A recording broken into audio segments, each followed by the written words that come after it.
Welcome children. Today we are back with the second topic of our syllabus in class 10, a poem written by Robert Frost. The name of the poem that we are going to learn today is Fire and Ice. Fire. What comes to our thought? Something that can be massive, right? Ice, chill, cool. We don't even feel how it comes, but the effect is sometimes good, sometimes unexpected. We all know that the world will come to an end. Most of us believe also. There are various reasons why we believe, and we also believe that there can be various reasons how the world would come to an end. Here in this poem, the poet is trying to focus on two different aspects by which the world may come to an end. Here the characters in the poem, fire and ice, does not merely mean the fire and ice. He is trying to give a symbolic identity to these two images, fire and ice. In this poem, according to the poet, fire stands for desire, the lust, the longing that we wanted to have everything for us. The second object that he is describing here is ice, where he is trying to symbolize ice with hatred, the feeling, the anger that we have towards each other. So the world will come to an end. What is actually world? The people in this world are the main pillars of the existence of this world. Without people, the world is going to be nothing. So if these two characters are inbuilt in a human being, the life, the relationship, the social atmosphere of a human being will definitely spoil. So if that spoils, that would be the end of the world. So that's a reason why the poet is trying to give two different symbolic identity to two different things that prevails in our surrounding. So now let's read the poem to find out how he is expressing his views using these two objects in the poem. Let's move on to the poem now. Fire and ice. Some say the world will end in fire, some say in ice. From what I have tasted of desire, I hold with those who favor fire. I repeat the first stanza again. Some say the world will end in fire, some say in ice. From what I have tasted of desire, I hold with those who favor fire. In these first few lines, the poet says that there are two notions in the society about the destruction of the world. The first part of people in the first line where he refers states that the fire will cause the disaster to happen. The world will come to an end by fire. Here the fire doesn't mean exactly the fire, but it symbolizes the desire of human being.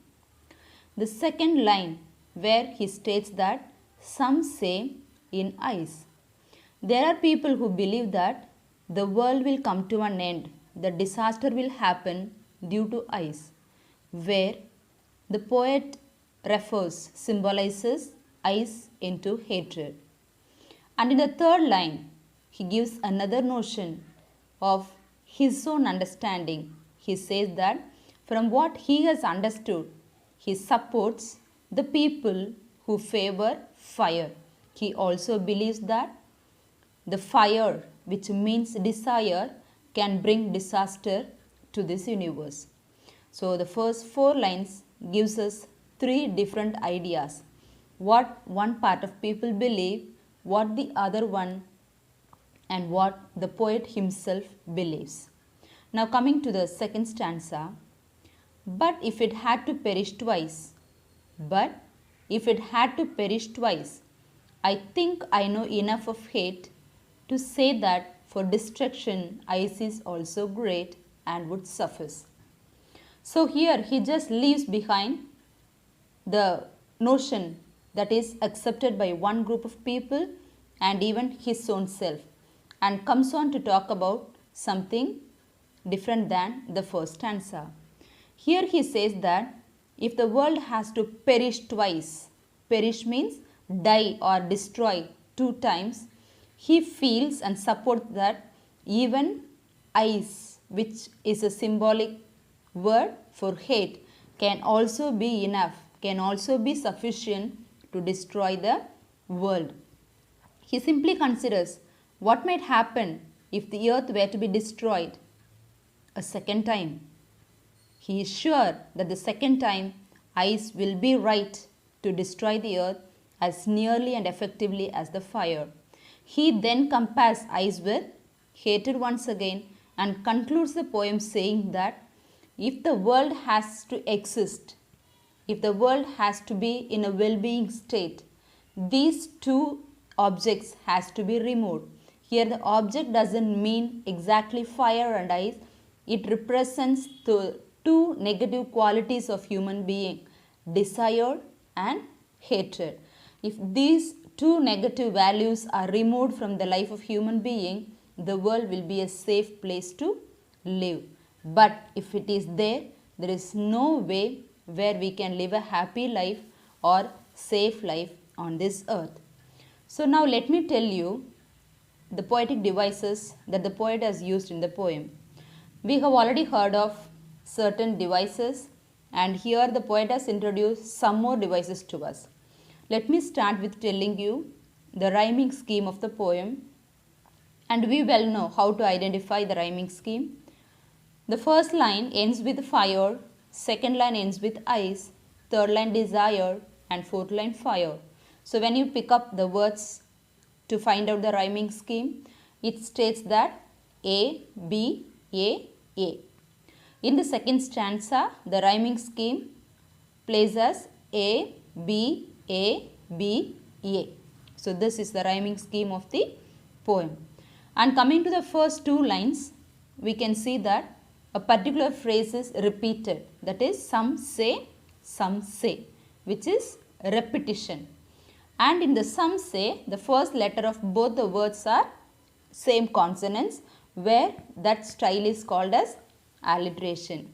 And desire and hatred are the two negative qualities that are symbolized by using the words fire and ice, which is a term called as symbolism. And in few places we can see a particular vowel is repeated in a same line, probably in the second or third place of every word. We can see the example there in the first stanza, fourth line, hold those. The vowel O is repeated again and again, which is called as assonance. And the second stanza we can again see in the second line of second stanza, know enough. So the O is again repeated, which comes under assonance. And one more new poetic device is introduced here, which is called as enjambment. Enjambment is a style where few lines are continuously used without any punctuation or pause.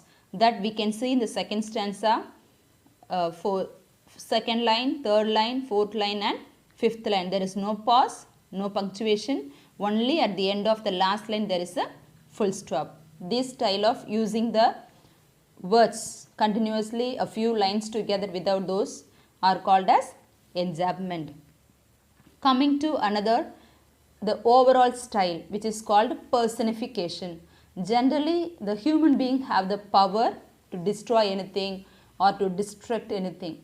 But that power is embossed in the two different characters used by the poet called fire and ice. Fire and ice are non-living organisms. But still, the power which only a human being has is used in place of those two objects. So that is called personification. These are the poetic devices used in the poem. And that's all for today. I hope you have understood the poem well, and I'm very sure to meet you all again with a new lesson. Till then, take care. Bye bye.